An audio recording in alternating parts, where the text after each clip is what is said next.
this delta, this is not a big change, just minute. The smallest of the smallest of the smallest of the smallest change in x versus smallest of the smallest change in y. Are you getting it? When I say y, I'm talking about the growth. S, that is the water. If you want to see connect it with that, you can use this one for different studies, okay? That's what we are talking about. So now we have another graph. This is y. Now you know what is y, you know what is x. This time we are going to draw this like this. Not a perfect slope anymore. So we're going to call here P. I should call here Q. I don't want to call it Q because if I call this place Q now, you will not be able to see. So what you're going to help me to do, your imagination, just begin to look at me that I am assisting you to see clearly. That is why I'm putting Q here. I'm putting Q here. Because these P and Q are very close. Nobody want to study this large difference. We want to study very minute change, okay? So this is my point P, this is my point Q. I want to trace this down to the S axis. To S axis. I also trace this back to Y. Here back to Y. Okay? So this is the slope. The slope. But they are very close. So this one you are seeing here now, I can comfortably write here, delta X. Here, delta Y. That is minute change. Remember, if this is 0, you come to somewhere here. Let's say here is 3. We can call here 4. This is not even 4. Might be smaller than this. That is 0.00 something. Very minute change, but we are doing this for our brain to understand what we are talking about, okay? Then here, let's call here 2. We call here, let's say here 3. Okay? Now, this is minute change. We don't need to put this here. The best way to call this now, so that I will not be assigning values here. I call this one S1. I call this one S2. Call this one Y1. Call this one Y2. Okay? Now, this point, or let me not even call this one. Let me call this one just SS. Okay? You know that, so that I want to put here X, Y. Here is, what do you think is here?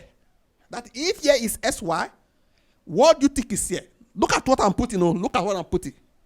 From here to here S, I put the S. From here to here Y, I put the Y. So what do you think is this place? Here to here. Here to here is X. Okay? Here to here is delta X. So what is here to here? Here to here is S plus delta X. What about this? Here to here, you agree with me, is Y. Y here to here, as you can see already, is delta Y. So here to here now, that is this point, is, looking at this point, is Y plus delta Y. And this graph is a function of X. That is Y equals to function of S. Why do you say function of S? That is the change of S that we affect this. Let me show you here. Y is equals to Fs. In some books, they can even put this here, okay? Let's just leave it like this, okay? Now, this is dependent. Why do we call it dependent again? Because a change of this will affect this. Let me show you another. If I say Y equals to 2 plus 4 or 2 plus X, maybe here, for instance, I say 2 plus, here is 1. Another time, I have 2 plus, say this time, S is 2.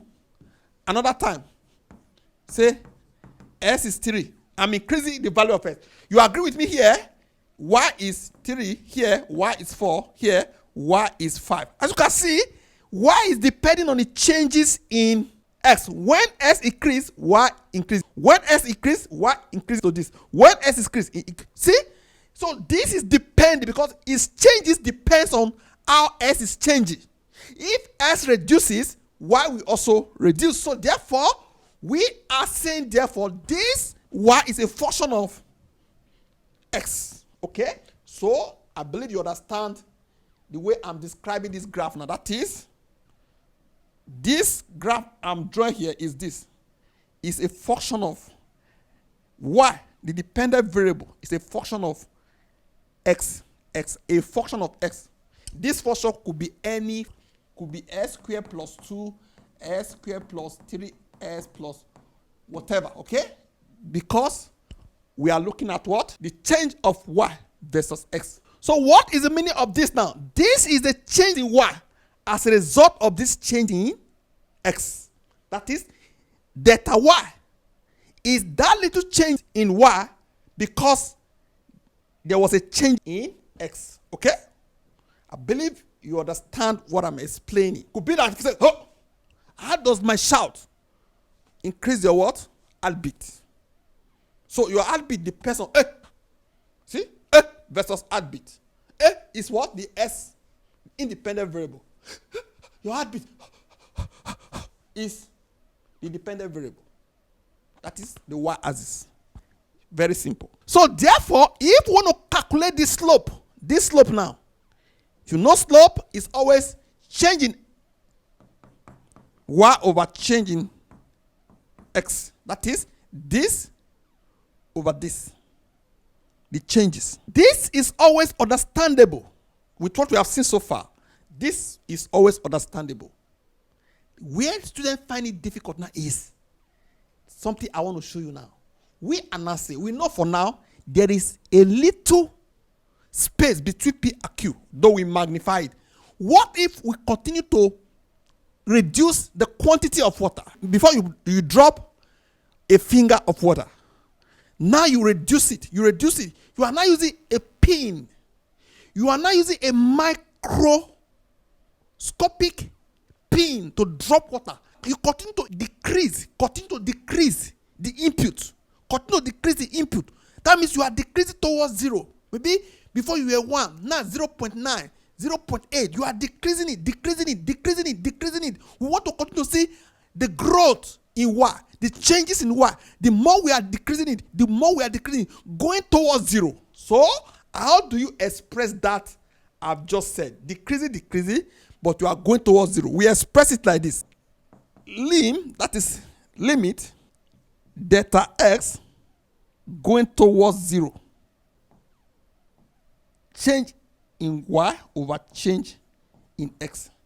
Although we did this before for this, but this one is telling us more about this. That this one you are seeing, we are considering it going towards 0. When this delta s is going towards 0, the independent variable, the one you are dropping, the one you are putting little by little, you are reducing it.